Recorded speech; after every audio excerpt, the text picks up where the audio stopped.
Bien le bonjour YouTube et bien le bonjour Twitch aussi, puisque c'est une rediff. J'espère que vous allez bien et aujourd'hui on se retrouve pour une lecture de l'expression, de l'article qui se nomme L'expression homosexuelle dans les chansons françaises de l'entre-deux-guerres, entre dérision et ambiguïté, écrit par Martin Penet. Voilà, donc c'est clairement dans la lignée du précédent. De la précédente rediff et du précédent stream où on a lu un article sur est-ce qu'on peut prendre le journal de Mireille Havé comme source pour tout ce qui va être texte lesbien et LGBT, et pour moi effectivement c'est clairement dans la veine, donc c'est parti, on va s'y mettre de suite parce qu'il a l'air assez lent, très intéressant mais très long. Mais ça va, j'ai qu'un cours demain donc tout va bien. C'est parti.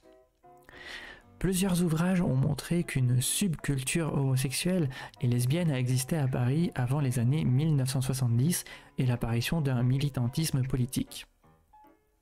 Il faut entendre par subculture non pas une culture inférieure, mais une culture non officielle, non légitime, presque souterraine, pourtant bien réelle et foisonnante depuis la fin du XIXe siècle.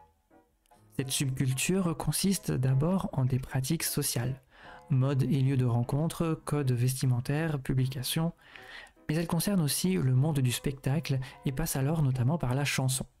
Petite note, les ouvrages mentionnés précédemment ont permis de jalonner les secteurs de cette subculture et le moment de son émergence à la fin du XIXe siècle. Cependant, le domaine de la chanson, et plus généralement de celui du spectacle musical, n'y sont que rapidement évoqués.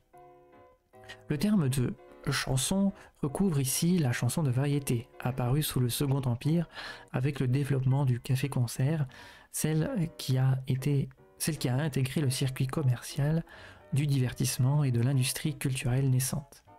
Souvent considérée comme un reflet de son époque, la chanson témoigne aussi de la visibilité croissante des minorités sexuelles. Mais il ne faut pas s'y tromper. Le reflet fabriqué par les acteurs du monde de la chanson, auteurs, interprètes, médias, est en réalité déformant, car il contient une part variable d'idéologie.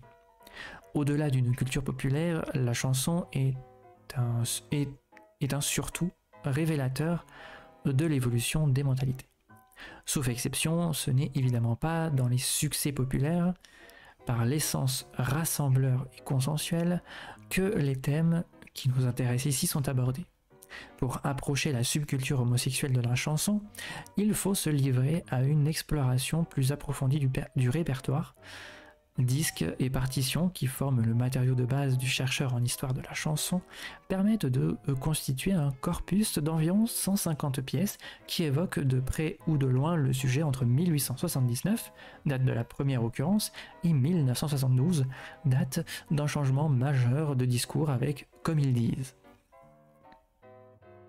Petite note, ce plaidoyer signé de Charles Aznavour a joué un rôle symbolique certain. Pour la première fois, même si les lieux communs y abondent, l'homosexualité est décrite de façon sensible dans une chanson.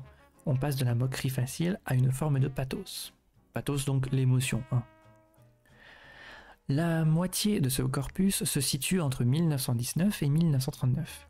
Un pic de production sur 20 ans qui confirme dans un champ nouveau l'importance de la période de l'entre-deux-guerres pour l'histoire de l'homosexualité, comme l'a déjà montré Florence Tamagne dans les domaines de la littérature, du théâtre, du cinéma, de la peinture ou de la photographie. La prise en compte des chansons permet donc d'approcher de façon inédite les attitudes sociales à l'égard de l'homosexualité. Une étude limitée au seul corpus de 75 pièces correspondant à l'entre-deux-guerres conduit à dégager des orientations et à envisager quelques pistes de recherche. Le rôle des canaux de diffusion. Pour appréhender l'ampleur des phénomènes, il faut préciser dans quelles conditions ces chansons ont été diffusées. Malgré le développement sensible du disque et de la radio durant les années 1930, le principal mode de diffusion est encore la scène. Mais les lieux de spectacle diffèrent selon le public visé. Il faut clairement distinguer les music-halls des cabarets. Les music-halls, ainsi que les cafés-concerts survivants du XIXe siècle, sont de vastes salles conçues comme des théâtres accueillant un public socialement très mélangé, mais surtout populaire. Les artistes qui s'y produisent doivent mettre en œuvre des moyens scéniques et vocaux qui leur permettent, en l'absence de micro, de toucher toute la salle. Les cabarets, quant à eux, sont de dimensions nettement plus modestes. Ils sélectionnent, par leurs tarifs d'entrée et leurs horaires tardifs, un public restreint de noctambules bohèmes ou aisés. Les artistes peuvent y jouer sur la proximité, voire la complicité des spectateurs.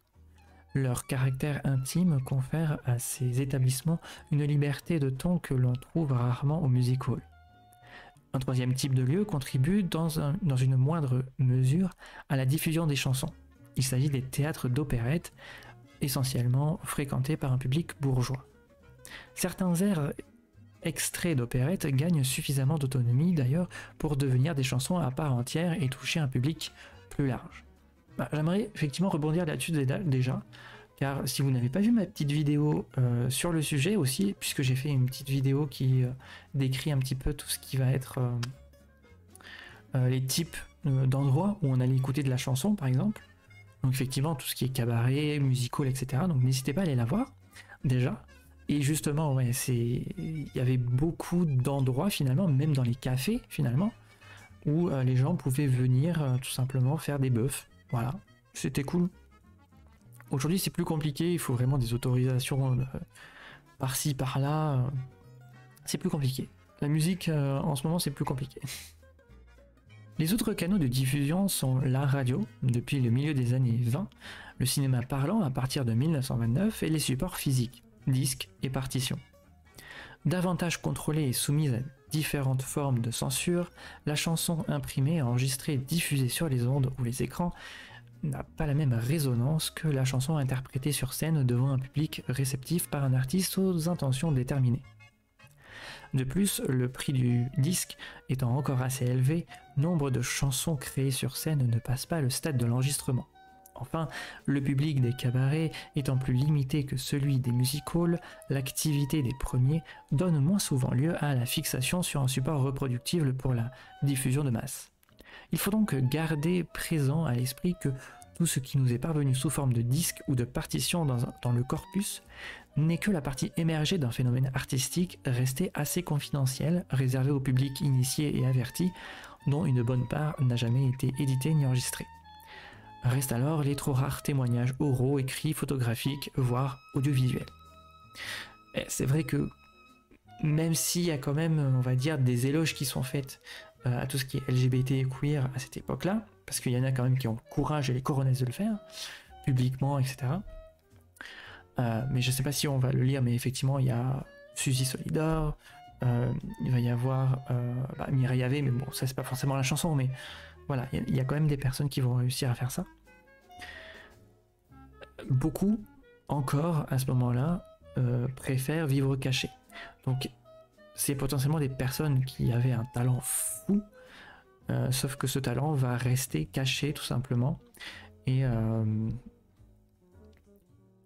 voilà, si ces personnes-là ont créé des chansons, des musiques qui font référence aux LGBT de l'époque, malheureusement, effectivement, il ne peut rien en rester, et ce qui est ultra dommage. Mais c'est normal, parce qu'effectivement, à l'époque, c'était encore pénalisé en soi.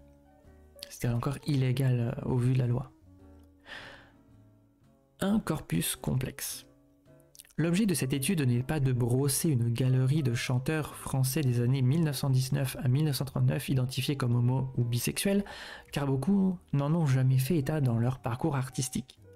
Il s'agit plutôt d'analyser un corpus de chansons qui, par leur texte ou leur interprétation, sont rattachables à une volonté d'expression des différences sexuelles ou de genre, et de montrer comment, par le biais de codes nécessairement changeants, la question homosexuelle a pu irriguer le monde du spectacle et de la chanson au cours de la période. En apparence peu présente dans les succès populaires, la question affleure en réalité plus souvent qu'on ne l'imagine. À y regarder de plus près, il n'est pas rare de pouvoir déceler une intention précise de la part d'auteurs chevronnés qui risquent d'échapper à l'auditeur non averti. D'ailleurs,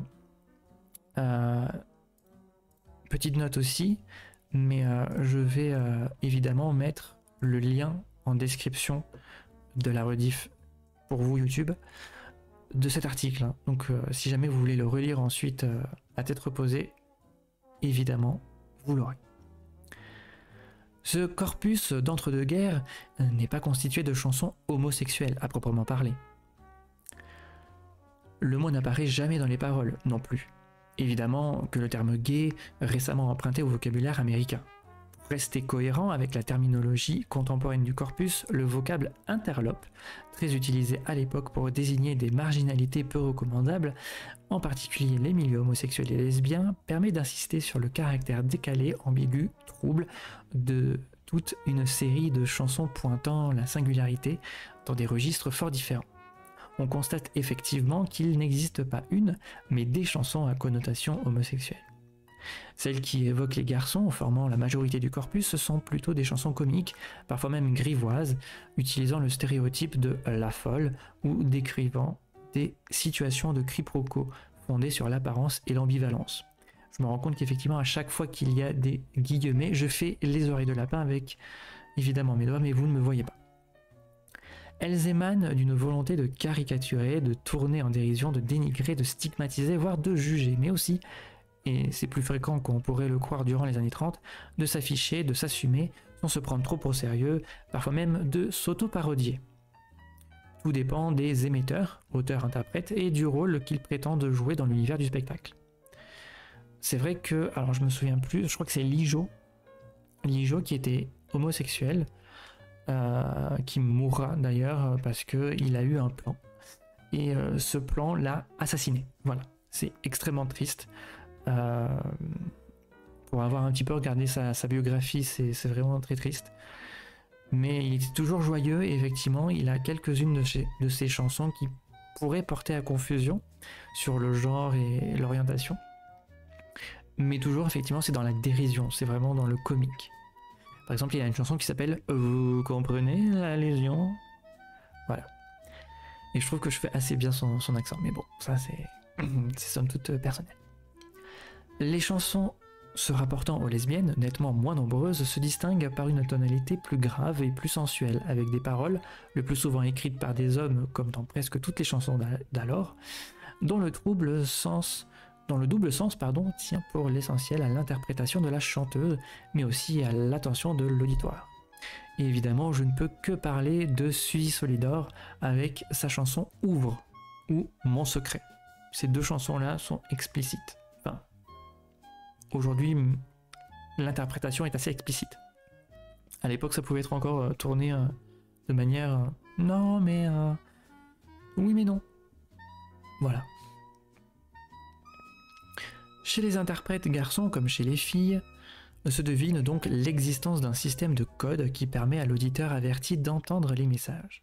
L'essentiel réside alors dans la perception qu'on a, ou qu'on n'a pas, des intentions, souvent précises mais dissimulées, des auteurs et surtout des interprètes. Tout est affaire de réception. La mise en lumière de ce corpus de chansons interlopes et des mécanismes d'interprétation qui leur sont associés peut donc contribuer à comprendre la subculture homosexuelle ou les prémices de ce que l'on appelle aujourd'hui la culture gay, et à connaître les figures qui l'ont peu à peu ébauché à une période où en France, en l'absence de tout mouvement associatif structuré, l'engagement de ce domaine ne pouvait être qu'individuel. Effectivement. Ce qui est rigolo, c'est que je vois effectivement tout ce qui est la perception, réception, le code. J'ai l'impression d'être en cours de linguistique, c'est terrible. Le music-hall et le théâtre, entre visibilité et marginalité. Dans le domaine des minorités sexuelles et des subcultures qu'elles développent, les critères d'appréciation, voire de définition, ont beaucoup évolué. Si l'accent est aujourd'hui mis sur l'orientation sexuelle, homo, bi, hétéro, allant de pair avec une certaine libération sexuelle militante consécutive à mai 1968, il en allait tout autrement auparavant. Ce n'était pas tant les pratiques, considérées comme relevant de la sphère privée, qui suscitaient un débat, que le genre apparent ou affiché, adopté, masculin-féminin ou viril et féminé. Effectivement, Mireille avait, pour ne parler d'encore que d'elle, évidemment, sinon c'est pas drôle. Mais bon, je vais parler quand même que de ce que je sais. Mireille avait s'habiller comme un homme, Donc elle était extrêmement décriée dans le sens « Oh mon Dieu !» Elle s'assume en tant que femme-homme, parce qu'une garçonne, c'est ok, la coupe au carré, voilà, donc on connaît tous, mais par contre c'était toujours des robes, ou des tailleurs, voilà, c'était pas en homme. Et bien le bonsoir pour celles et ceux qui arrivent dans le chat. J'espère que vous allez bien. La garçonne, 1923 à 1930. Esquissé durant la Grande Guerre, le mouvement d'émancipation des femmes explose au cours des années 1920. Les grands couturiers redessinent la silhouette féminine et la mode des cheveux courts se répand. Désormais baptisée garçonne, d'après le roman de Victor Marguerite publié en 1922 qui fit scandale, les femmes modernes qui réclament leur liberté comptent évidemment parmi leur rang de nombreuses lesbiennes qui jouent de cette ambiguïté. Beaucoup de romans, de films et plusieurs chansons de musical écrites à l'époque les évoquent avec sarcasme. En 1923, le chanteur populaire Georgel lance La Garçonne, une chanson reprise peu après par la Regia, une fantaisiste portant le smoking. Alors je ne me souviens plus de l'air de La Garçonne, donc je vais juste le lire comme un poème. La garçonne se donne l'allure d'un garçon, elle croit, ça c'est certain, être du sexe masculin, la garçonne. Crevé mais ça va, et toi alors, bonne lecture en tout cas, vive les cheveux courts pour les femmes, c'est cela, totalement. Bah écoute, je vais plutôt bien, merci de le demander. Bah, n'hésite pas, effectivement, si tu es crevé, à juste te poser et à écouter, apparemment j'ai une voix apaisante, donc n'hésite pas. Après, évidemment, n'hésite pas à rajouter si toi aussi tu connais 2-3 trucs sur le sujet, ou si tu as des questions d'ailleurs, j'essaierai d'y répondre. Je connais pas tout, mais j'essaierai d'y répondre.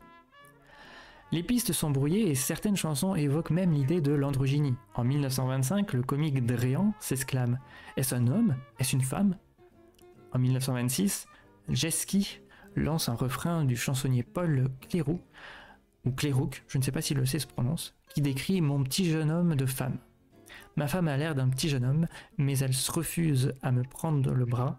Elle marche en se dandinant comme les petits messieurs de la haute gomme. Ah, j'avais pas vu les notes, autant pour moi. Petite note du coup pour le précédent. Toutes les citations de paroles de chansons figurant dans cet article proviennent des partitions de la collection personnelle de l'auteur. On pourra se reporter au double CD Chansons Interlope 1906-1966 produit par l'auteur, sorti chez Label Chansons en 2006, qui contient une large sélection d'enregistrements d'époque restaurés tirés au corpus du corpus étudié ici. Effectivement, c'est vrai qu'il y a ça. Il y a carrément des compiles, moi j'adore. Et donc là, expression qui désigne les homosexuels masculins. Ok, les petits messieurs de la haute gomme.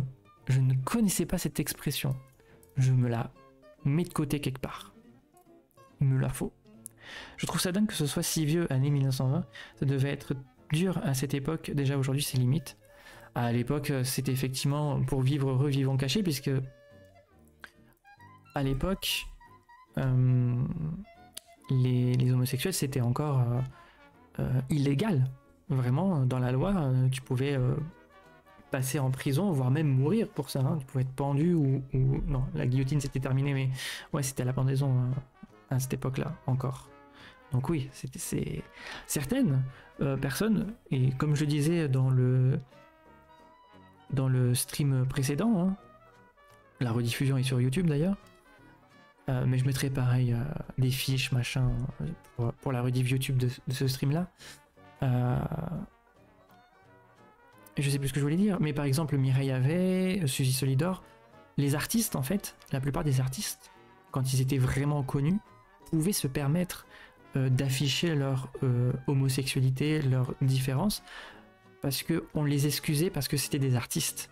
Alors que quand tu n'étais pas artiste, si tu étais le petit comptable du coin, si tu étais le petit épicier, tu pouvais pas dire je suis homosexuel ouvertement, parce que de suite on t'aurait effectivement dit attention, tu es contre la morale et contre les mœurs, et concrètement tu peux partir en prison.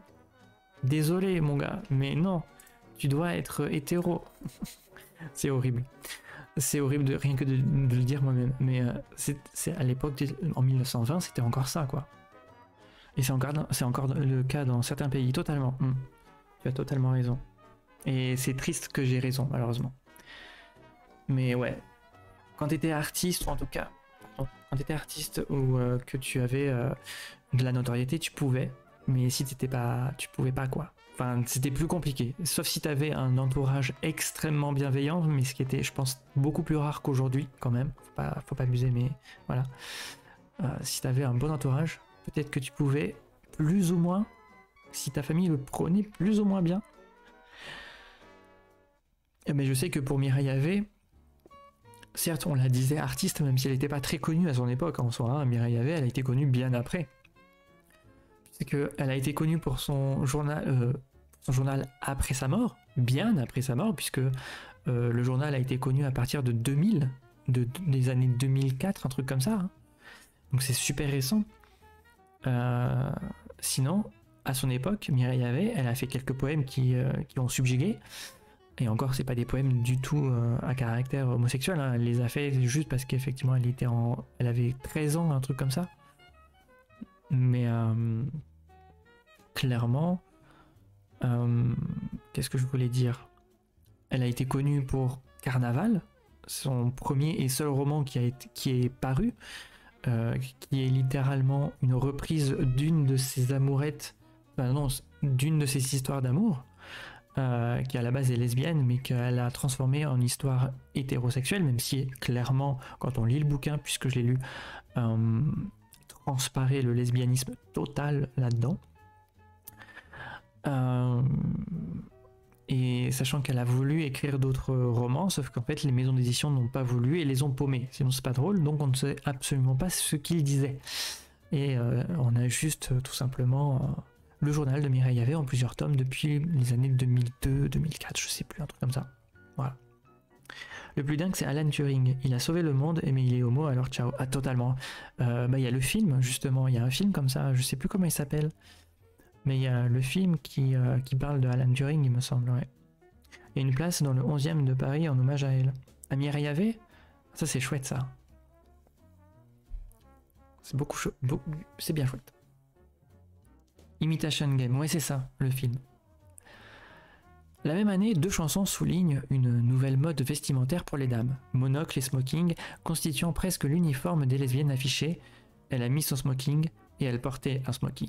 L'année suivante, Gaston Gabaroche, un personnage que l'on retrouvera souvent ici, compositeur et vedette de l'opérette Katy Boxer, créée en juin 1927 au théâtre de la Potinière, il chante avec Paul Asselin. Les filles, c'est des garçons. Les filles, c'est des garçons, des petits hommes, oui, voilà ce qu'elles sont. Par leur aspect satirique, ces chansons dénotent la gêne des messieurs devant une émancipation qu'ils ressentent souvent comme une menace. Ce ressentiment est aussi illustré par des auteurs dramatiques qui ne tardent guère à s'inspirer de l'air du temps. En mars 1926, le théâtre féminin affiche La prisonnière d'Édouard Bourdet. Cette pièce aborde l'homosexualité de la manière dramatique. Irène ne peut aimer Jacques, qui joue auprès d'elle le rôle de fiancée, car elle est prisonnière de son secret, ou plutôt de ses penchants. Saluée par la critique, bien qu'accumulant les préjugés, l'œuvre fera date et sera jouée à l'étranger. Dès le mois d'avril 1926, la revue d'Albert Wilmetz, ils n'ont pas des noms faciles, excusez-moi. Vive la République, donné au théâtre Marigny, présente un tableau intitulé Le Prisonnier, parodie de la prisonnière en version masculine. La prisonnière désignera d'ailleurs pour quelques années la femme lesbienne, au point d'être à nouveau évoquée par Albert Wilmetz dans un couplet du célèbre Pot pourri d'Alain Gerbaud, créé en 1930 au théâtre de la Madeleine par Yvonne Printemps, dans la revue de Sacha Guitry, Vive le théâtre. Ah, s'ils veulent parler de l'amour de nos jours, de toutes les prisonnières, ces jeunesses qui ne sont ni filles ni garçons, je préfère m'en passer et n'y plus repenser assez. D'ailleurs, ça me fait penser que j'ai remarqué que c'était plus les lesbiennes qui étaient effectivement appréciées, dans le sens acceptées plutôt. Elles sont plus acceptées que les homosexuels invertis hommes, pour le coup. À cette époque-là, c'est vrai qu'on voit plus de lesbiennes et de bisexuels que de gays, pour le coup. Je sais pas si c'est à cause de Sodome et Gomorrhe, si c'est à cause effectivement euh, d'un cliché que c'est vraiment satanique ou quelque chose comme ça. Je ne sais pas, hein, c'est totalement par rapport à tout ce que j'ai lu, etc. sur le sujet. Mais c'est vrai que les lesbiennes, c'est plus Lesbos, c'est vraiment ce côté Grèce, la Grèce antique, ces corps féminins qui s'entrelacent, des amitiés, on va dire, franches entre femmes. Ou alors le fait que ce soit extrêmement beaucoup plus salace que ça, et que comme c'est des hommes, du coup, généralement qui critiquent ça et qui font les lois, ils vont plus être enclins à apprécier de voir deux femmes ensemble, parce que, oh là là, le fantasme d'avoir deux femmes. L'humanité a toujours été totalement random de toute façon.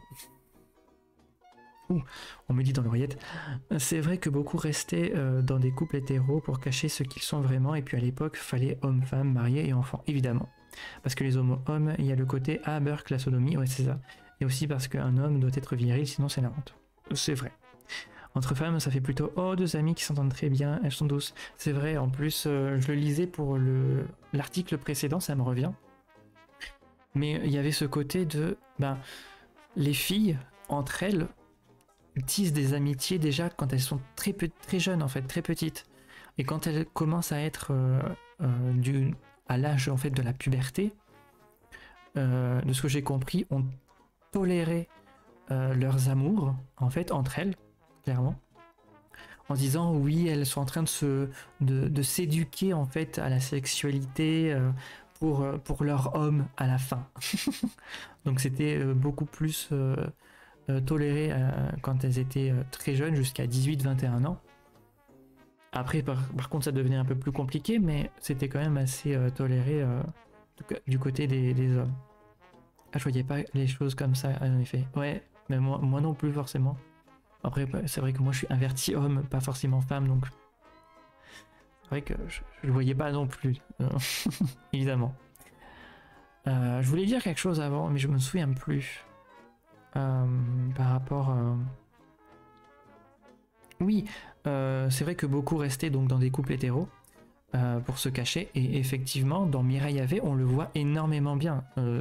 C'est un exemple incroyable.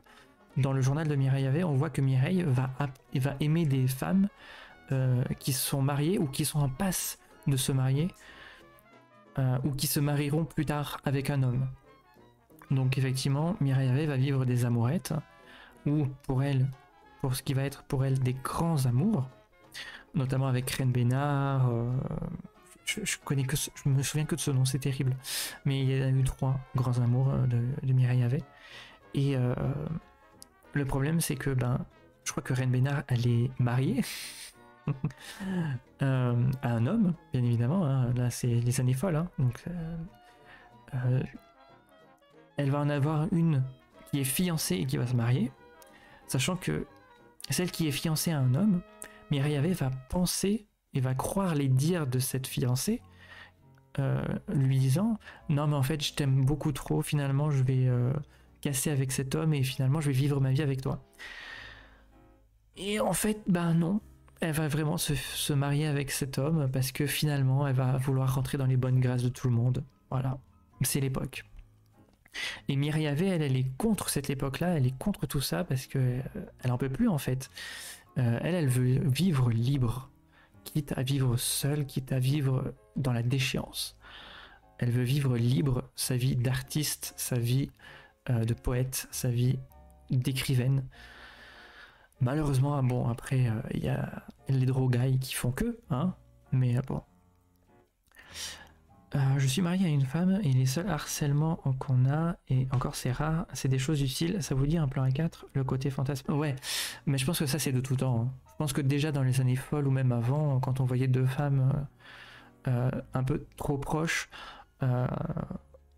les hommes hétéros avaient très clairement, je pense, le fantasme de oh là là, moi, ma femme et encore 2 autres femmes, oh là là, non, que nenni. Ça ne fonctionne pas comme ça, c'est malsain. Tu me fais rire. Bah, tant mieux, je préfère faire rire plutôt que faire pleurer, j'ai envie de dire. Bon, continuons, parce qu'il y a quand même 22 pages. Bon, après, je suppose qu'il va y avoir quand même les les sources, etc. Donc il y a un peu moins de 22 pages, mais quand même, il y en a pas mal. On en a pour notre soirée, quoi. C'est pour ça que j'adore ce genre d'article. C'est que c'est moins long qu'un roman, mais c'est quand même assez long pour faire un stream. Moi j'aime bien. L'efféminé au musical de 1920 à 1928.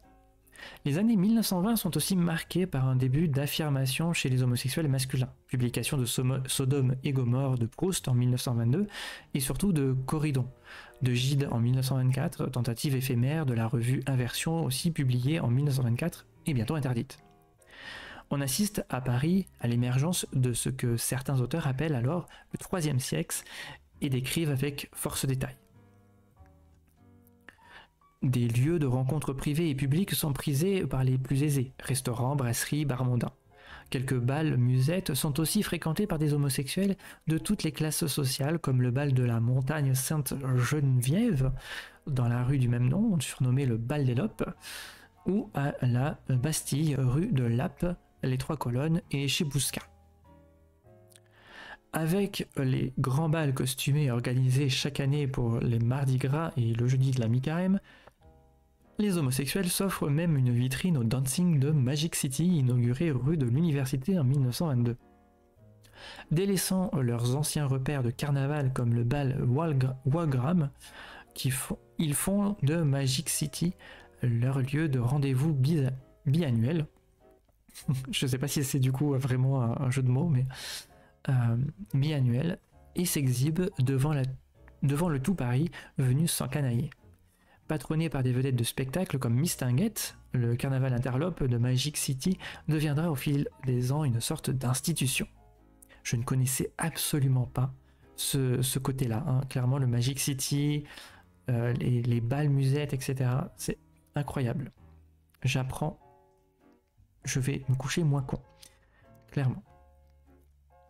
Accompagnant ou même précédant ce mouvement, on observe dès le début des années 1920 une série de chansons de music hall sur le thème du travestissement et de l'androgynie.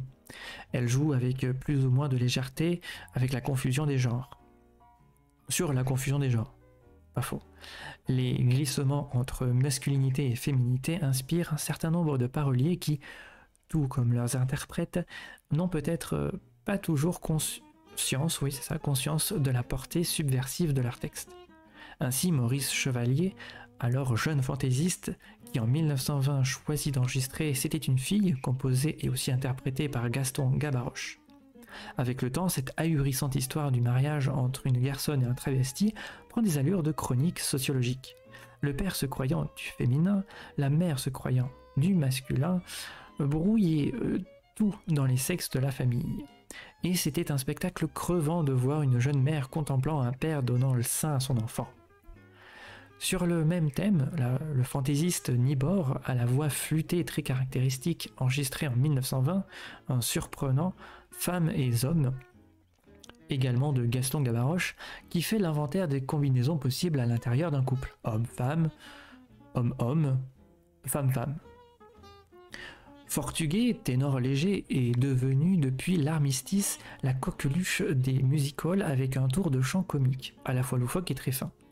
Mort prématurément en 1923, en pleine gloire, il a eu le temps d'enregistrer une sorte de testament artistique, Le Petit Rouquin du Faubourg Saint-Martin, avec une interprétation des plus équivoques, bien qu'il s'agisse sans doute chez lui d'une démarche purement scénique. Il est marié et probablement hétérosexuel. Fortuguet y joue à fond sur l'ambiguïté de genre. Pour sortir le soir devant mon miroir, je me fais les yeux au beurre noir. Pour que ma beauté plaise, je sucre ma fraise avec de la poudre à punaise. De la rime riche. Voilà, on va dire ça. Profitant de la vogue des travestis, le chanteur Ligeot, j'en ai parlé tout à l'heure, surnommé en raison de son uniforme le collégien moderne, et spécialisé dans les couplets à sous-entendus, se dévoile davantage et écrit en 1923 le texte de Si j'étais une fille, une chanson grivoise qu'il enregistrera 5 ans plus tard. Note, Ligeot, en 1947, fut assassiné d'un coup de couteau par un jeune amant de 20 ans rencontré gare Saint-Lazare. Donc c'est ce que je vous disais tout à l'heure, effectivement. Cette mise en lumière de mœurs différentes suscite des réactions proportionnelles chez certains auteurs-interprètes. En 1923, le comique troupier Gaston Ouvrard écrit une chanson intitulée Titi, Toto et Patata, croquis d'un trio de jeunes homosexuels en pleine effervescence dans le Paris des années folles. Son texte reste longtemps d'actualité puisqu'il ne l'enregistre qu'en 1935. Titi, Toto et Patata font des petites manières et marchent toujours comme ça. Ils poussent des ouh, ils font des ah, des chichis, des esbroufs et des tas de flafla. C'est mignon. C'est beaucoup trop mignon en fait. Et du coup, si j'étais une fille, donc là, c'est plutôt le côté genre que sexualité, ça en parlait déjà à cette époque déjà. Ah oui, oui, oui, totalement. Ben, surtout à cette époque. Enfin, surtout à notre époque, mais je veux dire, à cette époque-là, après la Seconde Guerre mondiale, c'est l'effervescence. On a envie de vivre, on a envie de se libérer, en fait. C'est là où il y a aussi le féminisme avec les suffragettes. Vu que du coup, les femmes, pendant la Première Guerre mondiale, sont allées travailler à la place des hommes parce qu'ils étaient au front, quand les hommes reviennent, elles sont là en mode, mais en fait, on a envie de partir, on a envie de rester, on a envie de travailler, d'avoir une carrière et d'avoir notre liberté. On ne veut plus être sur le joug des hommes. Donc, que ce soit les invertis hommes et les invertis femmes aussi, elles ont envie de montrer qu'elles sont là avec leurs différences. Et de ce fait, il va y avoir tout ce début de questionnement. On peut dire que le genre questionne depuis un moulon, hein, clairement. On peut trouver des... comment on appelle ça? On peut trouver des homosexuels, enfin des LGBT dans toute l'histoire. En tout cas, on peut l'interpréter plus ou moins bien comme ça. Par contre, pour tout ce qui va être le genre et l'orientation, même si ça peut des fois porter à confusion quand on parle d'antiquité, quand on parle effectivement de Renaissance et ces périodes-là, à partir des années folles, ben là c'est l'effervescence en fait de ce questionnement, puisqu'il y a cette envie de lâcher prise, de liberté et de renouveau. Donc, en plus, c'est l'industrialisation à donf. Donc jusqu'en 1929, en tout cas, on se pose des questions et on essaye de libérer les genres. Voilà. En tout cas, c'est le début. Je préfère dire comme ça. C'est le début de ces questions-là. Sur le même mode parodique, mais plus subtil qu'il y paraît, Ouvrard a signé en 1930 le délectable Tango casernal qui décrit une chambrée dont les occupants s'éloignent singulièrement des préceptes militaires classiques pour danser entre eux le soir. Avec sa fausse naïveté, Ouvrard est un diseur hors pair, héritier de la grande tradition du café-concert. C'est aussi le cas du comique Dranem, je connais aussi. Enfin, je connais pas personnellement, mais je veux dire, j'ai un peu vu sa biographie. Qui, en 1926, crée au Palace Je m'aime, une chanson composée par Gaston Gabaroche, toujours très présente dans l'ombre des chansons interlopes, qui aborde l'efféminement sous l'angle du narcissisme. Le comique Louis Fournier, dont le répertoire est en partie composé des succès de Dranem et Georgius, en donne une version truculente. Vedette de l'Empire et de l'Olympia, il interprète au même moment un refrain satirique écrit par Georgius 10 ans plus tôt. Si j'étais midinette. Exubérant et assez efféminé, Fournier en fait un tel succès que le public ne cessera de lui réclamer pendant des années cette chanson dont les couplets évoquent les trottins et les midinettes, termes désignant les coursières et les jeunes ouvrières des ateliers de couture. Ah, si j'étais petite midinette, je serais tout plein gracieuse et coquette, je m'en irais retroussant ma jupette, on verrait ma foi, mes jolis mollets sans voile, tout recouvert de poils, j'affolerai les bourgeois, tais-toi, tais-toi. C'est trop mignon, j'adore. Aimez les années folles, vraiment, aimez les années folles, surtout les chansons, elles sont incroyables. Maurice Chevalier revient au même registre, créant en 1928 Si j'étais demoiselle, sur des paroles signées Albert Wilmetz. D'autres la mettent à leur répertoire comme Adrien Lamy, jeune premier équivoque du théâtre Mogador, dont l'interprétation aérienne est moins caricaturale et mieux adaptée au style de la chanson. Je ne ferai pas comme celle qui marche en baissant les cieux. Moi, si j'étais demoiselle, c'est fou ce que je serais vicieux. J'adore. Le sujet à la mode, 1929-1933. Petit à petit, en fait, on fait une descente chronologique, hein, j'ai l'impression. Assez présent dans la littérature depuis le milieu des années 1920, le thème de l'homosexualité est progressivement abordé par les livrets d'opérette. En septembre 1929, Dranem est la vedette à la Scala de Louis XIV, composée par Philippe Parès et Georges Van Paris. Et merci beaucoup pour l'abonnement, ça fait extrêmement plaisir, merci. Un amour, sur toi.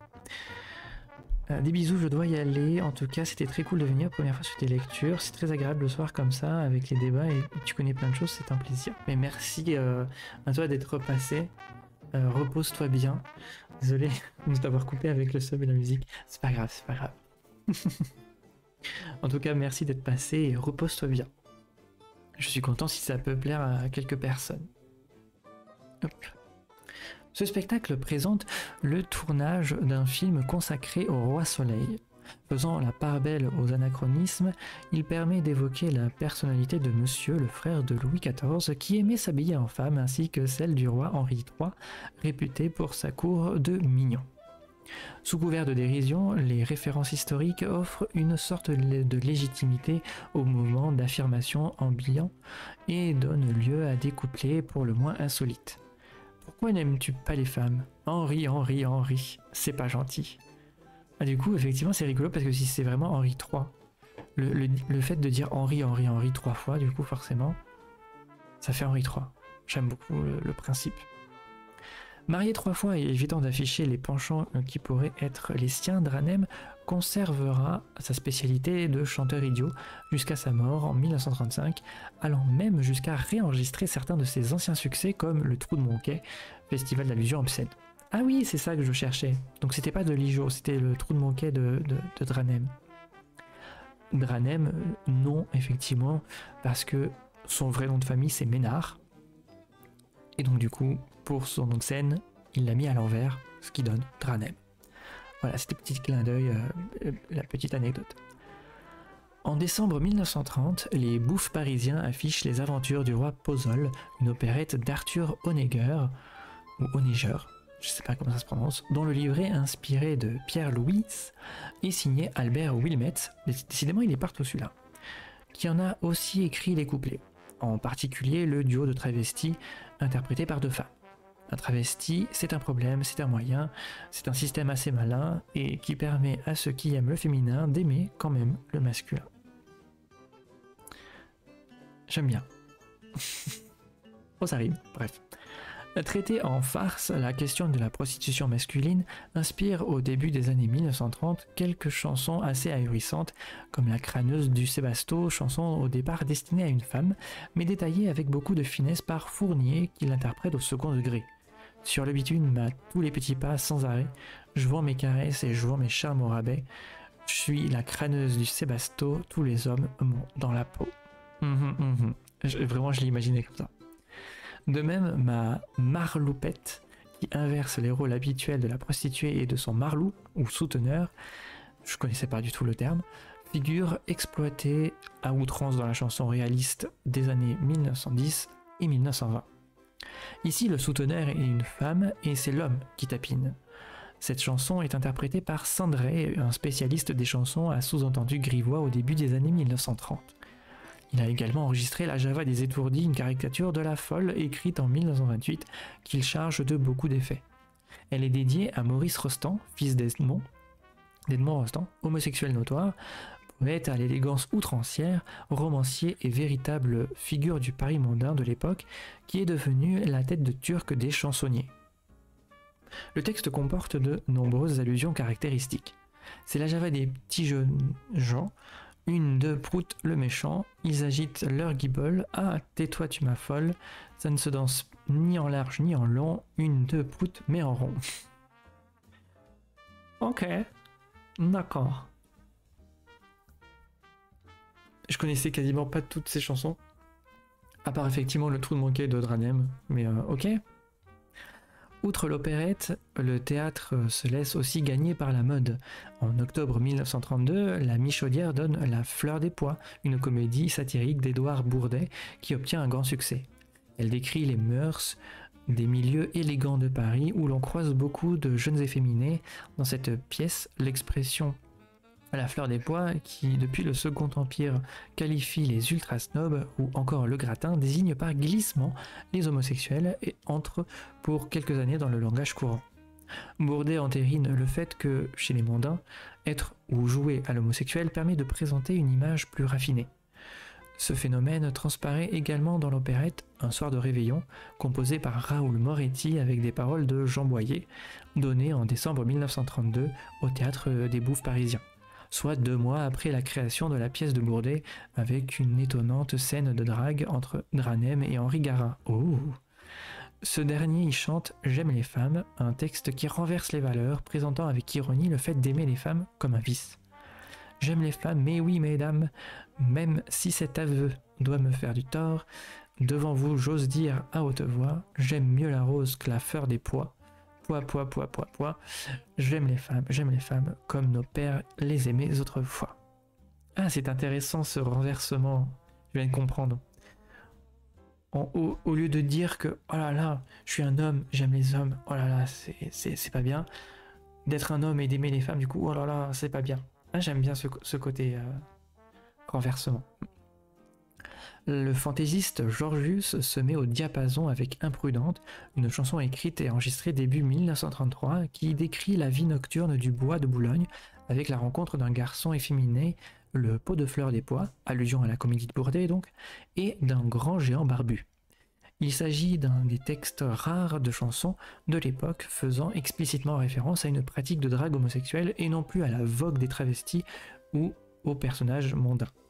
Un jeune damoiseau est là dans la tente, les cheveux ondulés, la pochette au bras, et un tortillant des reins il fait les 100 pas. Un grand géant barbu lui dit quelques paroles, l'imberbe lui répond « Ah, tais-toi, tu m'affoles !» Ouh, j'aime bien. Bref. Qu'est-ce que je voulais dire? Je voulais dire quelque chose. Oui, si. Par rapport au fait justement à ces renversements et justement à ça, je ne pensais absolument pas que ça pouvait être aussi direct à l'époque. Comme je le disais tout à l'heure, ça pouvait effectivement être assez explicite dans l'implicite, on va dire. C'était subtil, mais là clairement c'est pas du tout subtil et je ne pensais pas qu'il existait des chansons pas subtiles de l'époque. Donc vraiment là j'apprends vraiment que certaines chansons étaient vraiment directes. Elles étaient très claires là-dessus. Le chansonnier Gabriello, aussi fin d'esprit que fort de taille, reflète à sa façon l'esprit ambiant, bien que non soupçonnable d'aimer les garçons, en écrivant « Ah si j'étais fille » sur une musique de Gaston Gabaroche, où il offre une savoureuse imitation de Damia, la tragédienne de la chanson, par ailleurs bisexuelle, dans le registre chanson vécue. C'est en quelque sorte, la contribution de l'esprit de Montmartre à la vogue du moment. Les duettistes d'avant-garde, Gilles et Julien, sont plus moralisateurs. À partir de 1932, ils écrivent et enregistrent des titres socialement très engagés comme Dollar et Le jeu de massacre. Mais aussi En serez-vous, leur description des mœurs de l'époque est alors marquée par une crainte de la décadence dans différents domaines.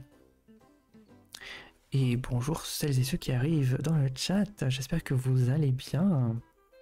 N'hésitez pas à vous poser à cette lecture et évidemment, si vous connaissez ou si vous avez des questions, n'hésitez pas à réagir. D'un couplet à l'autre, l'homosexualité est mise sur le même plan que la mode du yo-yo qui sévit cette année-là dans la capitale. Car en être ou ne pas en être, c'est la question qui ne se pose pas à tous. N'en étant pas, demain peut-être en serez-vous. Si vous en êtes, faut reconnaître qu'à notre époque ça mène à tout. Pour réussir, il faut en être, un petit effort sous, en serez-vous. J'écoute ta voix, elle est apaisante. Merci, ça fait plaisir. Je ne sais pas, d'un coup elle s'est éteinte. Non, faut pas qu'elle s'éteigne. On a encore 10 pages, à peu près. Mais c'est tellement passionnant et j'apprends. Bon, j'apprends plus que l'autre parce qu'évidemment, l'autre article qu'on a lu la dernière fois, c'était sur Mireille Havé. Et comme j'ai lu le journal de Mireille Havé, on savait quand même un peu plus effectivement que l'article, puisque ça me. Voilà quoi. Il y a plus de tomes. Là, c'est vrai que la chanson française, j'en connais que ce que j'ai pu trouver dans la biographie que je peux retrouver effectivement sur des sites assez clean en termes de sources pour les biographies des chanteurs et chanteuses des années folles, notamment. Et sinon, j'apprends en écoutant les chansons des années folles que je peux trouver sur Internet. Donc, franchement, cet article est une mine d'or incroyablement intéressante. Gilles et Julien n'en sont certes pas et se conforment aux représentations dominantes. Car si les militants de droite voient l'homosexualité comme une décadence, ceux de gauche la considèrent souvent à l'époque comme un vice bourgeois, voire une perversion fasciste. Ah oui, quand même. L'équivoque du chanteur de charme 1933 à 1939. Donc effectivement, là on a vu vraiment toutes les années folles. Là je pense que ça va devenir beaucoup moins stylé, on va pas se mentir. Puisqu'effectivement, 1933, Allemagne, tout ça, ça commence à se mettre en place, le régime nazi, etc. Donc, je pense que là, ça va crescendo, ça va repartir vers des dessous, quoi. Hélas. Bah là, déjà, on l'a un petit peu lu, comme quoi c'était moralisateur déjà en 1932. Donc évidemment, à partir de 33, je pense que ça va pas être la choix, hein, pour la chanson des années folles LGBT. L'apparence et la voix de la plupart des chanteurs de charme des années 1930 comme Max Trébor, Reda Kerr, Guy Berry, Jean Lumière, Jean Sablon, André Pasdoc ou plus tard André Claveau laissent planer une certaine équivoque. Ils n'ont jamais fait état de leur penchant, encore moins évoqué le sujet dans leur répertoire, et c'est bien compréhensible car ils auraient certainement déçu ou même perdu la majorité de leur public féminin. Toutefois, en poussant les investigations dans leur discographie, il est possible de déceler quelques enregistrements dont l'ambiguïté ne résiste guère à l'analyse. Un bel exemple se trouve chez Reda Kerr, qui était très aimé du public, en particulier méridional. Monté à Paris début 1928 pour se lancer dans la chanson, il entama discrètement une longue relation sentimentale avec Gaston Gabaroche, lequel, déjà évoqué plus haut, beaucoup de fois d'ailleurs, compositeur renommé de chansons et d'opérettes, mais aussi interprète et éditeur, a été marié avec la chanteuse Yvonne Gabaroche. Oh, ok, c'était son amant. Ce dernier commença à écrire des œuvres sur mesure pour Reda Kerr, qui lui devra quelques-uns de ses plus grands succès. Parmi les chansons peu connues de ce répertoire figure Le long des berges grises en 1934, magnifique description d'un lieu de drague nocturne. Les paroles sont signées Jean Laurent, célèbre journaliste de presse et de radio qui ne faisait pas mystère de ses penchants. Le long des berges grises, on voit parfois la nuit des ombres indécises frôlant les quais sans bruit. Les êtres se rapprochent, sans un mot dans la nuit. Ceux qui mentent le jour, la nuit cherchent l'amour, le cœur trop lourd. Oh, c'est magnifique. Je sais pas comment c'est chanté, mais ça doit être sympathique à écouter. Guère plus téméraires que les chanteurs de charme, les rénovateurs de la chanson des années 30, comme Jean Tranchant et Charles Trenet, n'ont pas échappé à la règle de la discrétion, encore valable de nos jours dans bien des cas. Seul un examen attentif de l'œuvre de ces auteurs-compositeurs permet de débusquer des chansons à connotation interlope. Marié à la chanteuse Nain Cholet, Jean Tranchant a débuté comme décorateur avant de se lancer dans la chanson en 1931, en écrivant pour les femmes des complaintes noires et souvent cyniques.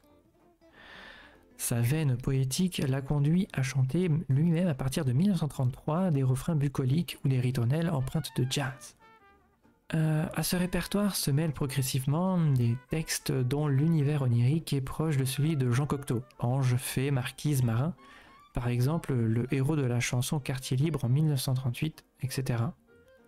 Le texte de Réveil matin, 1939, soutenu par une orchestration savante, brise les canons de la chanson à succès, couplet-refrain, pour entraîner l'auditeur dans une rêverie dont la dimension homo-érotique n'a pas échappé à tout le monde.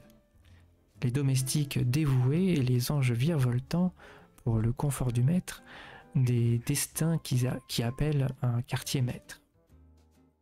On peut se livrer à un décryptage du même type chez Charles Trenet, qui s'est toujours ingénié à brouiller les pistes. D'aucuns estiment que certaines chansons sont fort connues comme « Vous qui passez sans me voir », créé en 1936 par Jean Sablon, « Que reste-t-il de nos amours » ou encore « Le jardin extraordinaire » sont empreintes de sensibilité homosexuelle. Ce n'est pourtant que dans les années 1970 que Charles Trenet livrera quelques chansons beaucoup plus explicites comme « L'abbé à l'harmonium » ou « Les pelouses sportives ». Alors je ne savais pas que « Que reste-t-il de nos amours » que j'aime beaucoup, était empreint d'homosexualité. Pour le coup, je ne savais pas, mais c'est incroyable. Après, il y a beaucoup de noms comme Damia, Redaker, je ne savais absolument pas qu'ils étaient effectivement LGBT, queer. Je l'apprends. Je suis ravi de l'apprendre, mais je l'apprends. Le cabaret, espace de créativité. À l'entre-deux-guerres correspond une visibilité accrue des différences sexuelles dans beaucoup de domaines artistiques. Dans le monde de la chanson, l'émergence d'une subculture homosexuelle est intimement liée à l'existence de lieux spécifiques. Les cabarets, dit aussi à l'époque boîte de nuit. Oui, enfin, calmez-vous, il n'y a pas de DJ à cette époque-là. C'est vraiment quelqu'un qui s'occupe des disques avec un phonographe. Ça, c'est un cabaret, c'est une boîte de nuit.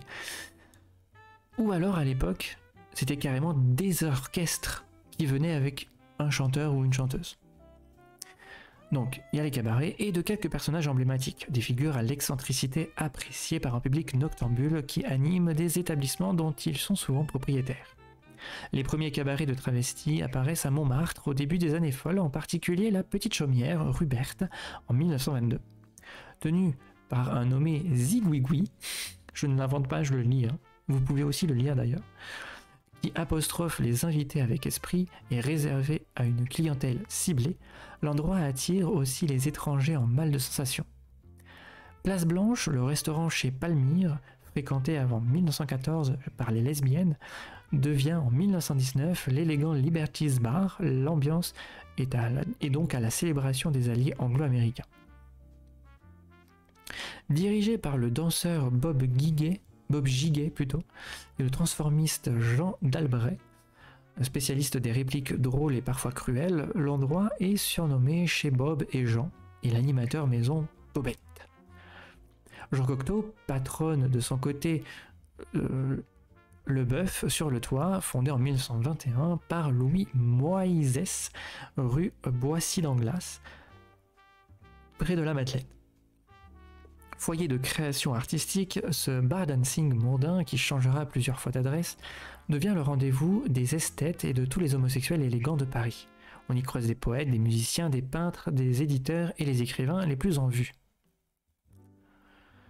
D'ailleurs, Jean Cocteau était ami avec Mireille Havet, enfin plutôt Mireille Havet a connu Jean Cocteau comme un ami, il l'a aidé, et Mireille Havet a joué dans une pièce de Jean Cocteau. En 1926, elle a joué la mort dans Orphée de Cocteau.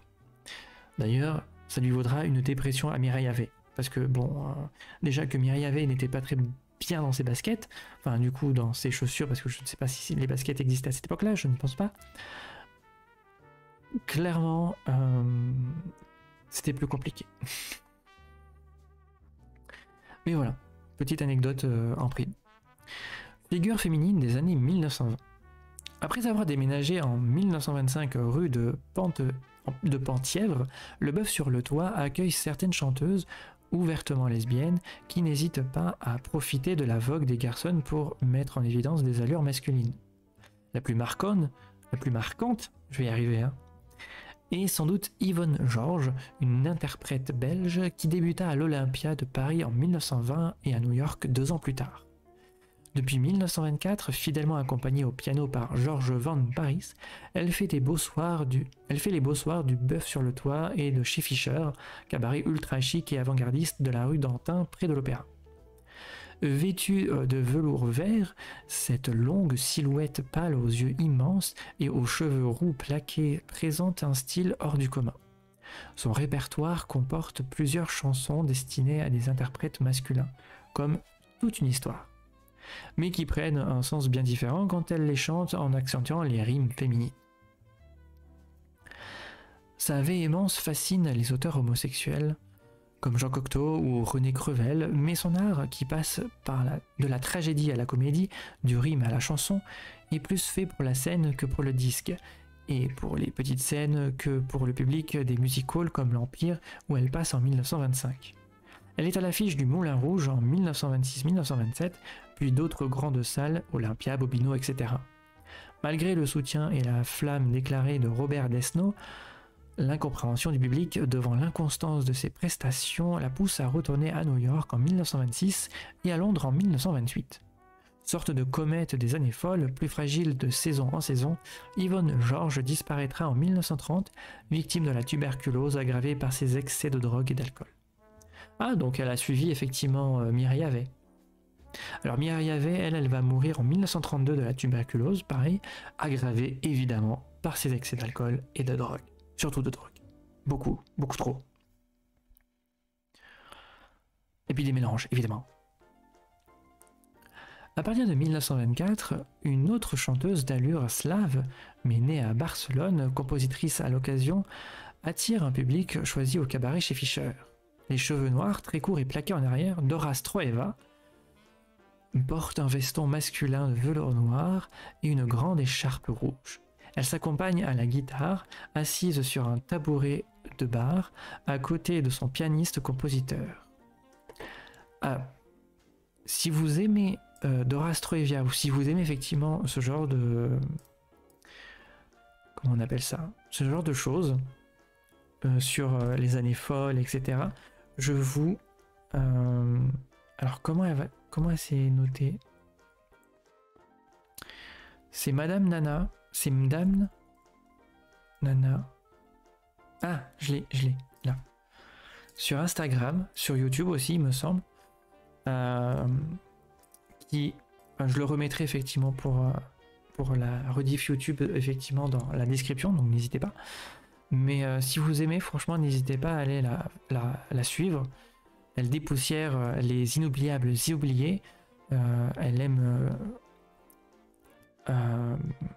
remettre au goût du jour effectivement les artistes. Elle adore Dora Stroeva, donc n'hésitez pas à lui poser des questions sur cette artiste qu'elle adore, et elle a créé un podcast sur YouTube qui s'appelle Vois-tu, donc n'hésitez pas à aller checker, c'est vraiment très très bien fait. Donc voilà, si vous aimez déjà ma lecture de cet article là, n'hésitez pas vraiment à aller suivre cette personne incroyable que j'ai découvert il n'y a pas longtemps. Donc Dora, qui s'accompagne à la guitare avec son pianiste-compositeur, nommé, alors je suis désolé pour la prononciation, nommé Goncharov, ce russe, au sens musical inné, est aussi efféminé qu'elle est masculine. De sa belle voix grave aux accents déchirants, elle chante l'amour, sans jamais définir le sexe de la personne à laquelle elle s'adresse. Cet équivoque ne manque pas de toucher une certaine partie de son public, en particulier celui qui fréquente le bœuf sur le toit.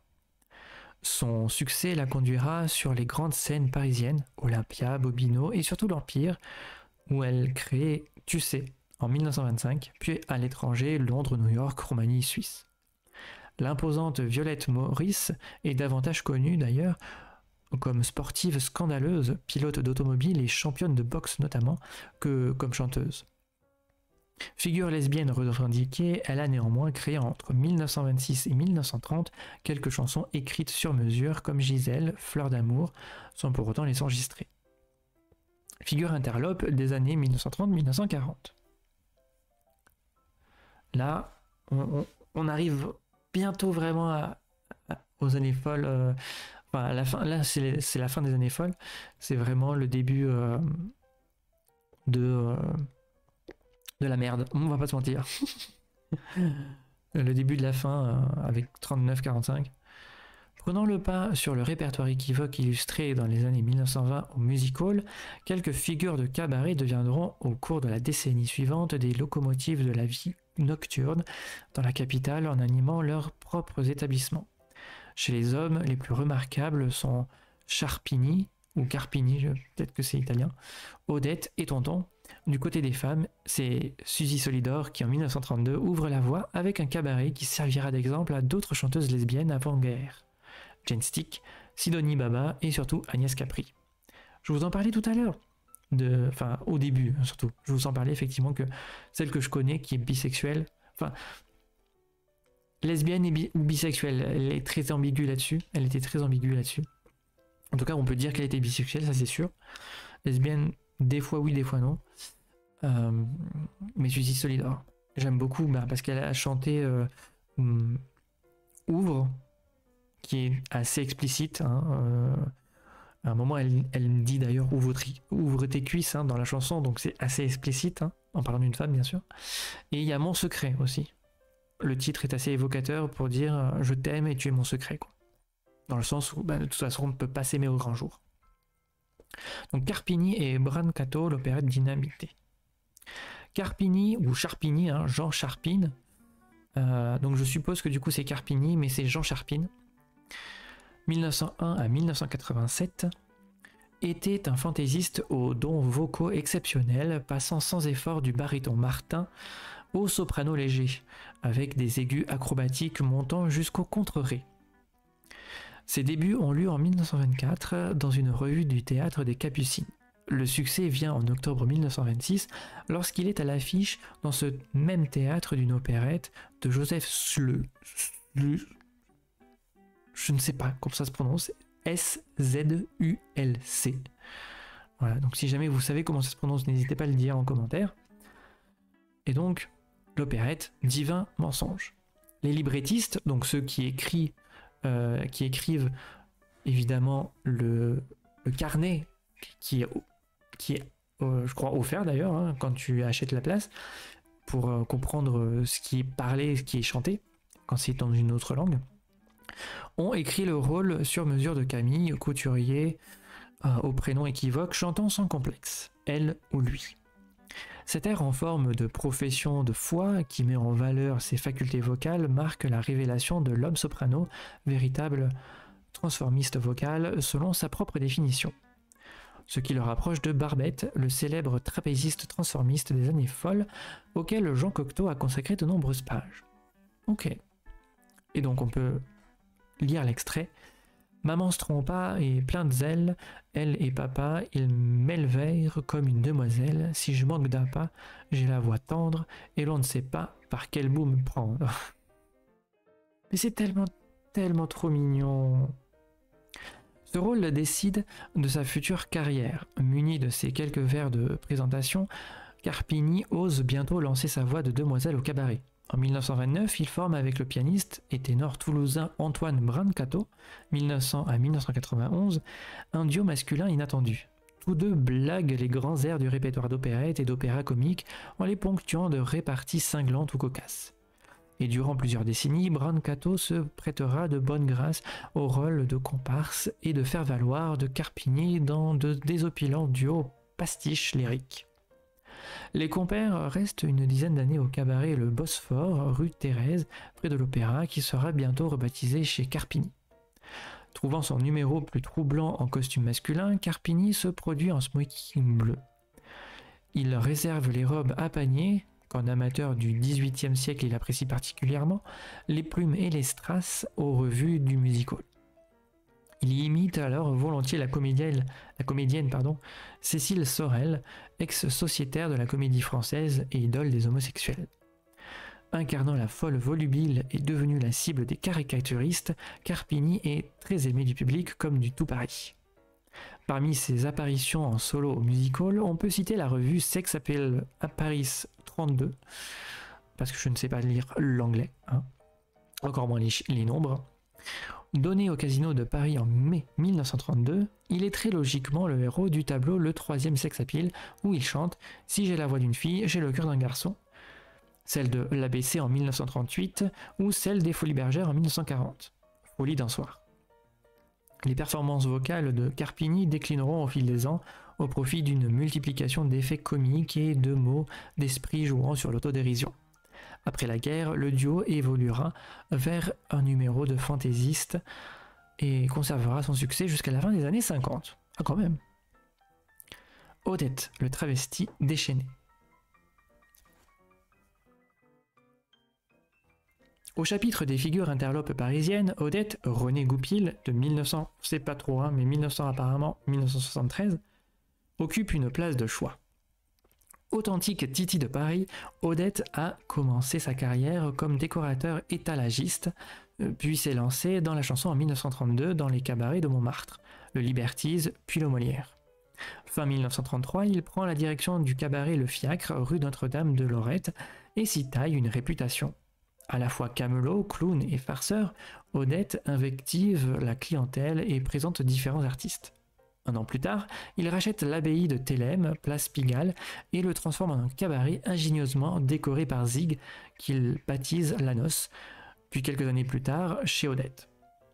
Chaque soir, vers 1h du matin, il exécute un numéro décapant devant un public où les vedettes du spectacle foisonnent, ravis d'être reconnus et chahutés par le maître de séance, donc de ces lieux, n'hésitant pas à reprendre en chœur les refrains les plus salaces.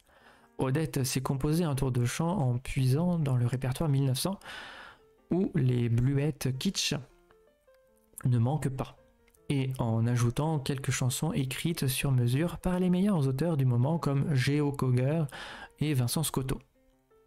De ces derniers, il interprète notamment une chanson grivoise baptisée le Toin Toin, un hymne imprévu à la commune de Bouffémont, Val d'Oise, probablement destiné au départ à une femme. Il est tout le temps dans mes jupes à bouffer mon toin-toin, la seule chose qui le préoccupe c'est bouffer mon toin-toin. Il conclut chaque chanson par l'exclamation « Elle est merveilleuse !» qui comporte un évident double sens, non, c'est bon, ça commence à partir. Je commence à ne plus pouvoir réussir à parler et à lire. On se concentre. Il conclut chaque chanson par l'exclamation « Elle est merveilleuse » qui comporte un évident double sens. Ce qualificatif désigne aussi bien la chanson elle-même que le personnage féminin qu'Odette incarne pour l'interpréter. Car le transformisme est sa spécialité et il enchaîne les caricatures à un rythme échevelé. La vieille châtelaine au lorgnon tombant, la pucelle de profession, la chaisière, la punaise de sacristie, etc. Il imite également des personnages célèbres et des vedettes du spectacle. Maurice Rostand, Cécile Sorel et surtout son ami Mistinguett. En avril 1936, un passage triomphal avec Pierre Dac au Casino de Paris dans la revue Plaisir de Paris donne à Odette l'occasion de toucher le grand public et d'étaler son goût pour les costumes 1900 accommodés à la sauce moderne. En janvier 1940, il est la vedette de la drôle de revue à l'ABC où il se livre à une imitation hallucinante de Hitler en folle. Oh, ça devait être incroyable. Pardon, pardonnez-moi, mais vraiment l'image, j'ai une image, c'est incroyable. L'occupation allemande l'incitera à un prudent repli en zone libre, puis à Monte-Carlo. De retour à Paris après la Libération, Odette participe à différents spectacles de music hall, revus à l'ABC et au Théâtre de l'Étoile notamment, puis revient au cabaret en 1948, le Perroquet au Nid, puis le Lampion, le Cabaret des Fleurs, etc. Mais il a du mal à retrouver sa spontanéité d'avant-guerre. Et oui, comme je le disais, et comme ça le disait, clairement, il va y avoir la guerre, quoi. Et pendant la guerre, il y a beaucoup de personnes qui sont détestées et traquées, hein, pour être envoyées dans les camps. Les triangles roses, hein, notamment. Voilà. Donc c'est vrai que à ce moment-là, je pense que les chansons interlopes se font beaucoup plus rares. Ou alors elles sont passées sous le coude. Voilà, elles sont pas forcément publiques. Et oui, effectivement, je suis fatigué, mais je vais lire ce texte en entier. Dussé-je prendre 4 heures? Bon, j'espère pas quand même, parce que bon... Il y a quand même une rediff à mettre sur YouTube. Et GG vraiment à vous qui regardez la rediff YouTube et qui en êtes déjà arrivé là, c'est que vous êtes passionné comme moi. Donc je vous invite à venir vous abonner sur ma chaîne, bien évidemment, à vous abonner, oui c'est le moment en pub, à vous abonner à mon compte Instagram pour ne rien rater parce que j'adore ça et je partage aussi beaucoup cette passion-là. N'hésitez pas. Tonton, l'âme du Liberties. Gaston Baheu, né en 1897 et mort en 1966, dit Tonton, arrivé à Paris après la Grande Guerre, a débuté comme magasinier d'hôtel. Après s'être produit en smoking à la Petite Chaumière durant les années 1920, il ouvre à partir de 1930 plusieurs cabarets dont Mimi Pinson, rue Norvin à Montmartre, présentant le défilé des fleurs, garçon très dénudé en perruque quoi, et le Bigoudi près de l'opéra comique décoré par Van Collaert, des petits anges nus.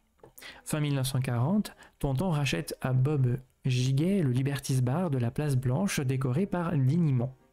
Sous l'occupation, les cabarets parisiens continuent leurs activités et ont même tendance à proliférer, d'abord jusqu'à l'heure du couvre-feu, puis jusqu'à l'aube, toutes portes closes, pour une clientèle d'artistes, de frais nantis et d'officiers allemands en civil qui parlent souvent bien français. Moi je t'écoute dans mon lit, c'est très intéressant en tout cas. Oh, si ça te fait ta petite histoire du soir, je suis très ravi. Je suis ravi d'ailleurs si ça fait l'histoire du soir de beaucoup de personnes. Je suis perdu du coup. Non, c'est bon, je suis retrouvé. Animateur saison, Tonton fait avec son comparse Nono un numéro comique rempli de sous-entendus et s'amuse depuis la salle à brocarder les artistes qui sont sur scène, en particulier lorsque Carpini est à l'affiche. Après la guerre, le Liberty's, désormais surnommé chez Tonton, est relancé avec d'irrésistibles sketchs joués par le personnel épaulé par Serge Davry et Carpini. En 1946, Tonton et Nono lancent La femme sera toujours la femme, une sorte d'hymne du Paris Interlope qui officialise la complicité de Mistinguett, vedette incontestée du music-hall parisien et des figures du cabaret homosexuel. Ah, la femme sera toujours la femme, grande ou petite, jolie brunette ou blondinette, harpette, danseuse ou grande dame, Tonton ou Carpini, Odette ou Mistinguett. Devenue durant les années 1950 une pépinière de futures étoiles du music-hall comme Gilbert Bécaud, je vais y arriver, Michel, je sais pas comment ça se prononce, Robert Lamoureux, Juliette Gréco, Odette Laure, Jacqueline Maillan. Là, ça doit être des noms que vous devriez quand même un peu connaître, si on sont quand même vachement plus récents. Le Liberty's fermera définitivement en 1956. Suzy Solidor, l'étendard de la rue Sainte-Anne. J'adore cet artiste. J'adore Suzy Solidor. Je sais pas si ça va le dire, je pense que oui. Mais dans un de ses cabarets, il y avait énormément de tableaux d'elle, de portraits d'elle, parce qu'à chaque fois les artistes venaient en fait la voir à son cabaret. Alors je sais plus si c'était quand c'était le cabaret chez Suzy ou juste chez Suzy Solidor, mais c'était une voûte et toute la voûte, tout le plafond en voûte était rempli de portraits faits par des artistes très connus, hein, on va pas se mentir, de l'époque des années folles qu'il lui offrait en fait.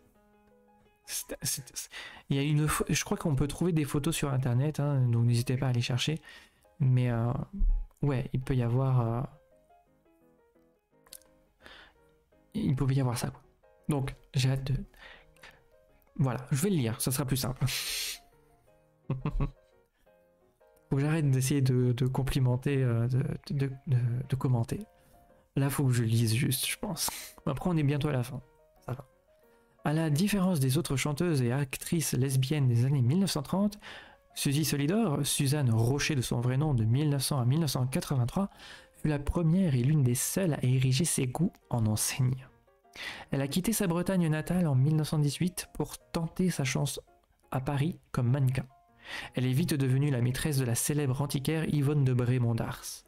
C'est cette dernière qui a façonné et lancé Suzy avec sa carrure de nageuse, ses cheveux blonds et courts, comme prototype de la garçonne dans l'élite artistique des années folles. Après sa rupture avec Yvonne, en 1932, Suzy se lance dans la chanson et ouvre au 12 rue Sainte-Anne l'un des premiers cabarets lesbiens de Paris, baptisé La Vie Parisienne. Petite note, l'autre cabaret lesbien de l'époque est le Monocle, ouvert boulevard Edgar Quinet au début des années 1930, comme lieu de rendez-vous plus que de spectacle. Durant l'occupation, il est animé par un orchestre féminin et divers artistes. Accueillant donc un public mondain, elle en fait un haut lieu de la capitale, décoré de ses portraits par quelques grands peintres contemporains. Dans la tradition théâtrale héritée du XIXe siècle, il est admis que les dames chantent au masculin sans que cela prête à confusion. Suzy Solidor en profite largement d'ailleurs, choisissant de préférence des textes comme Obsession et Ouvre, comme je vous le disais d'ailleurs moi-même tout à l'heure, qui ne précisent pas le sexe de l'interprète. Ces deux poèmes d'Edmond Haraucourt, publiés pour la première fois en 1882, n'étaient pas destinés à être dits par une femme. Mais Suzy Solidor, qui a demandé à Laurent Rualten d'en composer la musique, y met une telle flamme sensuelle avec sa belle voix grave que l'on pourrait croire qu'ils ont été écrits pour elle. Regardant ostensiblement les clientes de son cabaret pendant qu'elle chante, et cela m'a été confirmé même par des témoins, enfin pas par moi, mais du coup je lis juste la note de l'article, hein. Suzy manie l'équivoque avec habileté et personne ne peut douter qu'elle s'adresse aux dames.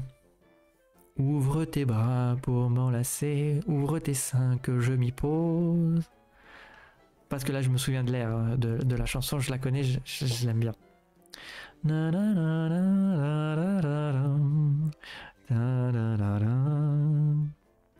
Voilà, ça c'est l'air. Je connais pas trop les paroles par cœur, hein, je l'écoute pas non plus tous les jours. En 1935, elle tourne dans la deuxième adaptation du roman de Victor Marguerite, La Garçonne, réalisé par Jean de Limur, avec Marie-Belle dans le rôle principal. Elle chante aussi au music-hall européen Alhambra, Bobino, et fait quelques tournées à l'étranger. En 1939, elle enregistre Mon secret, traduction d'une chanson grecque écrite par le poète Georges Zarifi à l'intention d'un jeune homme dont il était secrètement amoureux. Alors, je me souviens plus par contre de l'air pour Mon secret. Près de moi tu passes, puis l'ombre t'enlace, et sans bruit chaque nuit je te suis. Mon brûlant secret tu l'ignores, j'ai peur de te perdre en disant que je t'adore. Celle-là, je l'adore aussi. Oui, parce qu'à l'époque, encore plus d'un homme à un homme, hein, pour le coup, mais quand tu aimais quelqu'un, quand tu aimais un homme, et quand tu étais un homme, tu pouvais pas juste envoyer des lettres en disant je t'aime en fait. Non. Là, clairement, tu pouvais être envoyé en prison et pendu pour ça, donc il valait mieux se taire, effectivement. Là, il y avait intérêt à mener sa propre enquête, sacrément large enquête, pour être sûr et certain que la personne que tu aimes pouvait aussi t'aimer. Clairement. Tu étais obligé là d'être un stalker, etc. pour se dire est-ce qu'il est gay ou pas? Est-ce qu'il fréquente des endroits gays? Je ne sais pas. Lorsque Suzy part en tournée, son cabaret est tenu par Sidonie Baba, une chanteuse bisexuelle qui donne dans le genre ingénu et finit par ouvrir sa propre boîte rue Sainte-Anne en 1939 qui s'appellera À l'heureuse galère. J'aime beaucoup le nom. Elle écrit elle-même ses chansons, mais son répertoire ne laisse guère de place à l'ambiguïté. Il en va de même chez les autres chanteuses lesbiennes qui ouvrent des cabarets à la fin des années 30 comme Jane Stick ou Agnès Capri. Frappé d'un blâme et d'indignité nationale, notamment pour avoir reçu nombre d'officiers allemands à la vie parisienne durant l'occupation, Suzy Solidor cède son cabaret en 1947 à Colette Mars, autre figure lesbienne des années 1950, pour aller chanter au club de l'Opéra, rue Joubert, puis dans d'autres boîtes parisiennes. Petite note, elle enregistre un disque intitulé Lesbos, anthologie poétique de l'amour au féminin, et reprend en 1954 un cabaret de la rue Balzac, la boîte à sardines, qu'elle baptise chez Suzy Solidor. Elle y présente un programme varié jusqu'en 1960, date de son départ définitif pour Cagnes-sur-Mer où elle finira ses jours. Effectivement.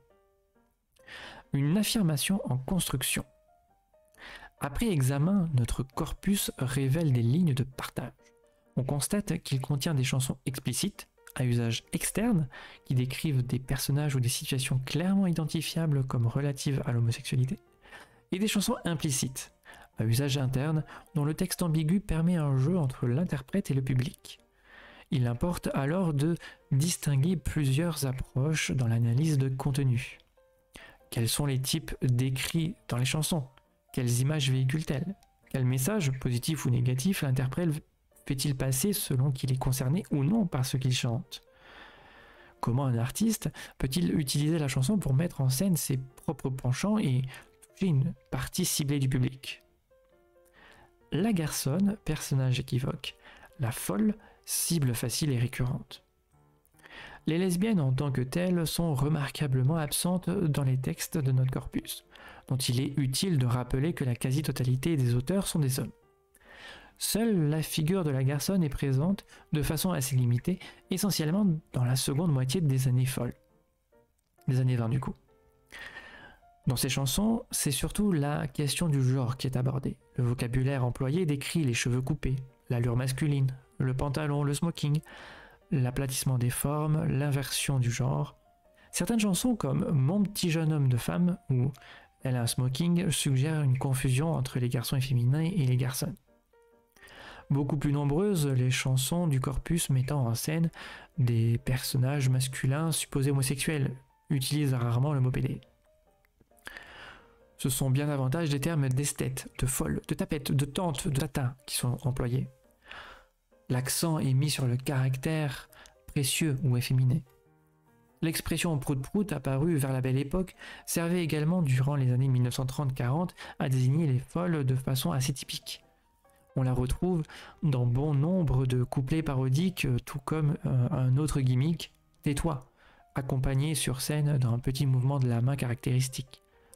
Cette terminologie copieuse, qui paraît aujourd'hui datée, consolide un archétype, une figure presque rassurante, dès lors qu'elle peut être ainsi caractérisée du personnage entre guillemets à part. Il amuse tant qu'il est désignable, identifiable, différent, voire tête de turc. La folle se situe donc dans le domaine de la caricature, laquelle ne remet pas en cause l'ordre social établi. Une excellente illustration se trouve dans le film de Maurice Tourneur Avec le sourire en 1936, dont Maurice Chevalier partage la vedette avec Marie Glory.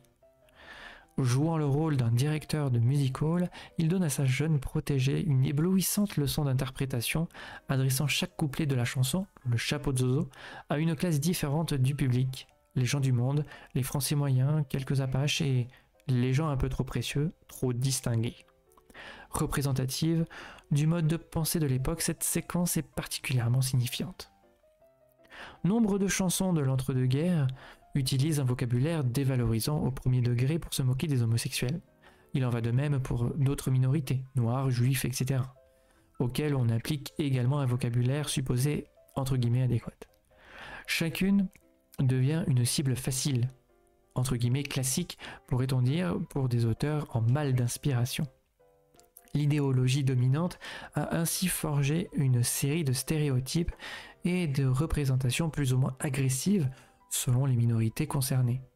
Suivant la tradition du café-concert, beaucoup de chansons à refrain des années 1920 à 1930 sont construites selon un schéma presque immuable. Le couplet comique, le couplet patriotique, le couplet grivois, etc., etc. Outre de fréquentes allusions racistes ou antisémites, le climat ambiant suscite de plus en plus souvent le couplet efféminé, notamment dans « Je ne suis pas celle que vous croyez » créé par Perchico en 1925, « Quand on n'en a pas » de Dranem en 1925, le bilboquet de Fernandel en 1930, Émilienne de George Milton en 1931, La tapette en bois de Jackie ou Jackie en 1933, Quand un vicomte de Maurice Chevalier en 1935, Ça vaut mieux que d'attraper la scarlatine de Ray Ventura en 1936. Ah ouais? Ah ok. Ça vaut mieux que d'attraper la scarlatine, ça vaut mieux que d'avaler de la mort au rat, ça vaut mieux que des punaises dans la vaseline, ça vaut mieux que de faire le pont. Donc, ça vaut mieux que de faire le zouave au pont de l'Alma. C'est plutôt dans ce sens-là, pour le dernier. Bref. Reprenons. Georgius, chansonnier à la verve inépuisable qui a signé plus de 1500 textes de chansons, ce qui est beaucoup effectivement, occupe une place à part dans le registre corrosif. Il aime souvent consacrer un couplet à chaque catégorie de population et les homosexuels masculins font partie de ses cibles favorites. Plusieurs de ses chansons, comme Tais-toi de 1927, bon, du coup on comprend mieux pourquoi le titre. Hein. Qu'est-ce qu'il faut faire pour gagner son beefsteak en 1927, le jour dans la maison en 1928, la pipi pip en terre en 1932, les frères siamois en 1938 ou encore dans la cave de ma maison en 1939 comporte une allusion au sujet. Je ne veux même pas savoir pour la dernière. Que nenni. À une époque où les chansonniers, caricaturistes et autres polémistes ne manquent aucune occasion de railler les uns ou les autres, ce mécanisme de stigmatisation s'apparente à une mise en boîte apparemment sans conséquence qui se justifierait par une tradition de l'humour français. Il est même recommandé, si l'on prétend s'inscrire dans celle-ci, de ne pas s'offusquer de ces traits ou procédés qui, selon une idée reçue, amuseraient beaucoup les folles elles-mêmes. Ainsi, beaucoup d'homosexuels de l'époque ont-ils fini par intégrer ce statut dévalorisé et en rire eux-mêmes, considérant probablement que leur dignité n'était pas atteinte. Et oui, du coup, forcément, à cette époque-là, comme c'était mal vu, etc., finalement, il fallait rire de soi-même pour dire non, mais en fait, je suis pas vraiment comme cette personne. Moi, je ris juste de ces gens-là, en fait. Alors qu'en fait, ils étaient eux-mêmes de ces gens-là, finalement. Hein. Mais à l'époque, ouais, il valait mieux être d'un côté que de l'autre, j'ai envie de dire. Ce qui est triste, d'ailleurs. Parce qu'à ce moment-là, du coup, les LGBT avaient tellement une mauvaise représentation d'eux-mêmes dans les médias qu'à mon avis, à cette époque-là, il y a dû en avoir du suicide, etc. Il y a dû en avoir des mal-être importants. La réponse des garçons et des folles, jeu ou stratégie. Bien sûr, il y a loin entre ces représentations et les pratiques réelles des homosexuels et des lesbiennes. Il est donc intéressant d'observer comment certains artistes, principalement des animateurs de cabaret, ont trouvé à la marge de ces représentations le moyen de faire passer un message moins univoque, moins péjoratif. Car la dimension strictement textuelle ne peut suffire pour appréhender les phénomènes qui sont à l'œuvre dans la diffusion de la chanson. L'interprétation compte autant, voire même davantage. Dans une chanson interlope, la part du comédien est aussi importante que celle du chanteur. L'artiste doit mettre une distance, un écart entre le texte et le geste. En cela, le musical et surtout le cabaret laissent une certaine latitude. Les interprètes de l'entre-deux-guerres formés à l'école de la scène, et non comme plus tard à celle du disque, ajoutaient suffisamment d'éléments visuels pour que les spectateurs avertis entendent une chanson différemment et que son sens second devienne lisible. Un artiste ne s'exprime pas dans l'absolu, mais dans un contexte dont il est bien obligé de tenir compte. C'est un aspect fondamental, même s'il n'est pas toujours conscient de la démarche artistique. Le sens d'une chanson peut beaucoup varier selon l'intention de celui qui la transmet au public et selon l'attente du dit public. Au-delà du texte brut, l'interprète d'une chanson peut en effet faire surgir un sous-texte, voulu ou non d'ailleurs par l'auteur, faire passer un message plus ou moins codé, plus ou moins humoristique, jouer avec les représentations dominantes, soit en s'y conformant, soit en les contournant, mais sans jamais les ignorer. C'est bien dans ce contexte que l'interprétation de la chanson prend tout son sens. En première analyse, on peut distinguer chez les artistes de l'entre-deux-guerres deux modes de fonctionnement, ou deux esthétiques complémentaires, qui ont contribué à l'émergence d'une subculture homosexuelle, la dérision et l'ambiguïté. De la dérision à la réappropriation. Le premier mode de fonctionnement, léger et ostentatoire, oscillant entre moquerie et frivolité, s'apparente à la dérision. Ce mécanisme le plus évident et le plus attendu dans les chansons à connotation homosexuelle consiste en effet à aborder cette réalité sociale sur un mode badin. La badinerie, de manière, je dirais pas familière, mais à badiner, donc comment on peut appeler ça, flâner en soi, plutôt flâner dans le côté séduire. Voilà, côté séduction mais légère. La dérision permet de se glisser dans les interstices de la bien-pensance pour délivrer un message plus ou moins explicite et ou subversif selon que celui qui l'exprime est concerné personnellement ou non par ce qu'il chante. La complaisance de quelques auteurs permet alors à certains interprètes d'exprimer leurs préférences sexuelles. Volontiers ironiques, leurs chansons sont le reflet d'un mouvement qui tend à brouiller l'ordre établi par la société bourgeoise du XIXe siècle. Cette forme concerne presque exclusivement les hommes, tantôt acteurs, tantôt objets, de ces chansons dont beaucoup, par leur audace pro ou anti-homo, peuvent surprendre l'auditeur aujourd'hui. Les meilleurs exemples se rencontrent chez Ouvrard, Sandret, Darnem, Fournier et Ligeot évoqués dans la première partie de cet article. La réappropriation tactique, bien connue qui consiste à retourner contre l'ennemi ses propres armes, a fait ses preuves chez les activistes gays des dernières décennies. Reprendre à son compte de façon collective les clichés dévalorisants et les assumer pleinement, voire les réinvestir pour désarmer ceux qui les utilisent. Mais notre étude révèle que la réappropriation se rencontre bien plus tôt, dès les années 1930, dans la démarche individuelle d'artistes qui ont choisi de mettre en avant certains traits de leur personnalité allant jusqu'à pratiquer l'autodérision. Entrent alors en scène les grandes figures de cabaret, Carpini, Odette et Tonton. On pourrait presque parler de militants artistiques, précurseurs en somme, mais dans un registre comique, de militants politiques des années 1970. De l'ambiguïté à la suggestion.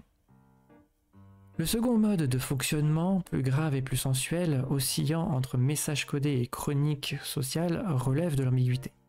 Ce mécanisme, plus subtil et plus complexe à analyser, consiste à établir une connivence entre chanteurs-chanteuses et public pour contourner les valeurs établies. Ainsi, une même chanson peut toucher distinctement plusieurs catégories de publics, concernés ou non, avec différents niveaux de compréhension. Cette forme concerne davantage les femmes, pour qui la transgression des codes fixés par la société à domination masculine est moins aisée. Et c'est rigolo parce que bon, pour le coup, moi, je disais que c'était l'inverse, mais pourquoi pas? Je pense que c'est différents points de vue selon les domaines. En chanson, de ce que j'ai compris, c'est beaucoup moins sur le côté féminin que sur le côté masculin. Des différences effectivement d'orientation et de genre. Tandis qu'effectivement dans l'écriture, puisque je l'ai vu avec Mireille Havet, etc., c'est plus la femme que l'homme pour le coup. Ou en tout cas c'est kiff-kiff. La suggestion consiste alors à jouer sur cette ambiguïté, à offrir des interprétations multiples, à introduire de l'équivoque dans l'univoque, du doute dans les certitudes. Les chansons relevant de ce mécanisme sont ambiguës car codées. Les textes choisis par les chanteurs et chanteuses, ne précisant pas le sexe des protagonistes, tout dépend de l'interprétation de leur réception. Dans une époque où le mystère et le double jeu font partie du plaisir des auditeurs avertis, le procédé est suffisamment discret pour que le public non concerné ne soit pas choqué et n'y voit goutte, tandis que l'autre public, connaissant les goûts de l'interprète, sait décrypter et recevoir ses chansons asexuées comme s'adressant à lui en particulier. C'est le travail que l'on observe par exemple chez des figures lesbiennes comme Yvonne Georges, Dora Stroeva et surtout Suzy Slidor.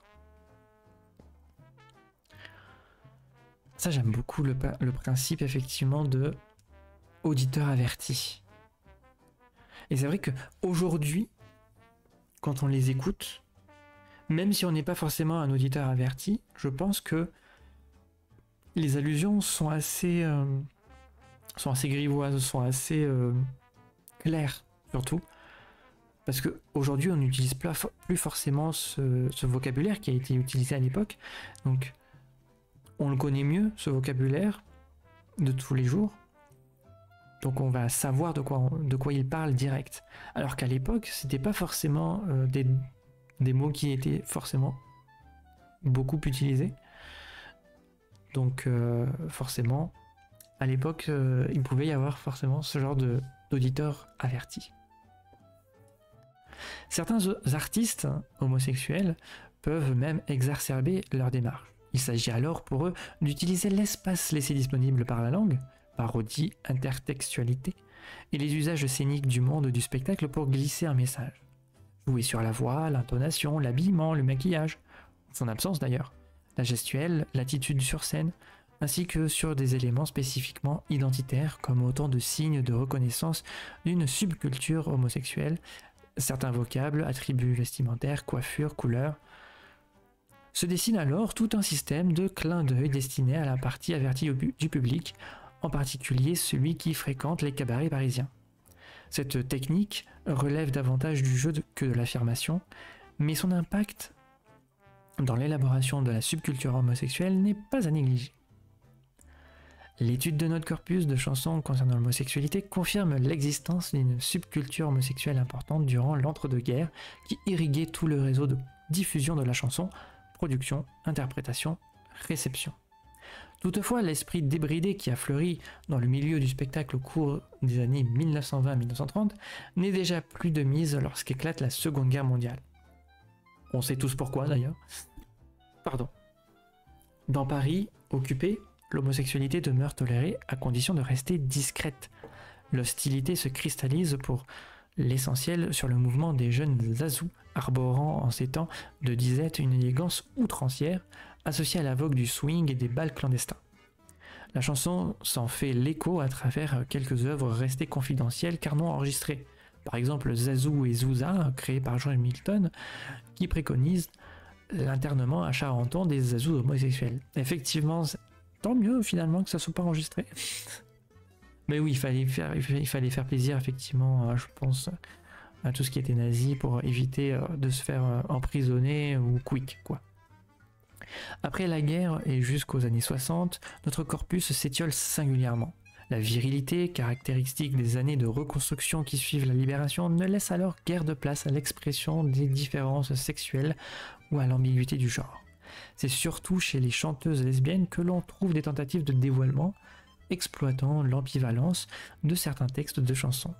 Il faudra attendre les années 1970 pour qu'une nouvelle gamme de paroles se construise, caractérisée par davantage d'affirmations, mais négligeant la référence à l'entre-deux-guerres. Article écrit donc par Martin Penet, de l'Université Paris 1, Centre d'Histoire sociale du XXe siècle, à Paris. Et effectivement, je veux juste rebondir sur le côté de la virilité et la caractéristique après la Seconde Guerre mondiale. Comme le disait une personne du chat tout à l'heure, qui se disait « Ah, je pensais pas que la question du genre et des orientations était si vieille en fait, et que cette personne ne pensait pas que dans les années 1920 on puisse se questionner là-dessus. » Finalement, si, en fait, c'est justement pile dans les années folles, qui sont appelées les années folles, pas pour rien. Parce que les genres, les sexualités, les domaines artistiques, industriels, enfin tout explose en fait. Après la Seconde Guerre mondiale, c'est l'industrialisation, c'est vraiment la libération, enfin du moins une première libération, on va dire, des mœurs, des esprits, des pensées. Même si à ce moment-là, il reste un milliard de pas à faire, un milliard de choses à faire avancer, c'est évident. C'est vraiment le début de grands mouvements, pour le coup. Mais nous aurons réussi à lire tout ce texte en entier. J'espère qu'il vous aura plu. Sur ce, je vais vous laisser là pour la rediff YouTube. Hein. Je pense que 1h45 de rediff, c'est déjà assez, je pense. On se retrouve une prochaine pour d'autres lectures d'articles. Et je vous souhaite une bonne nuit, une bonne soirée, une bonne journée, selon à laquelle vous allez écouter et même regarder ceci. Des bisous YouTube.